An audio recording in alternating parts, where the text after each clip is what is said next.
கிருபையினால உனக்கு இறங்குவேன்னா, அவர் அப்பா பார்த்தீங்களா, நம்ம அவருடைய பிள்ளை, நம்ம திரியேக குடும்பத்தில் நம்ம இருக்கிறோம். அதனால அவர் நம்மளை நினைக்கும் போது மகிழுகிறார். நம்மளை தள்ளி விடல. பிரதர்ஸ் அண்ட் சிஸ்டர்ஸ், உங்களை என்னையும் நாம் இருக்கிற வண்ணமாக நம்மளை ஏற்றுக்கொண்டிருக்கிறார். மூணாவது, அவர் நம்ம மேல விருப்பமா இருக்காரு. இப்படி நம்ம மேல அவர் இறங்குறதுக்கு காரணம் நம்முடைய பரிசுத்தம், நம்முடைய நீதி இல்ல, அவர் நம்ம மேல வச்சிருக்கிற விருப்பம்.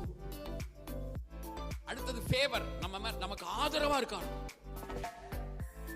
அது மட்டும் இல்ல, அவர் நம்ம மேல நமக்கு ரொம்ப அவர் நம்மளை அவர் எப்படி நினைக்கிறார்னா, நம்மளை ரொம்ப இன்பமா, அனாதி வானங்களை படைச்ச தேவனுக்கு சூரியன் சந்திரன் நட்சத்திரங்களா இருக்கும்போது அவர்கிட்ட, ஐயா உங்களுக்கு இன்பம் கொடுக்கக்கூடியது யாருன்னா என் பிள்ளை, என் மகன்.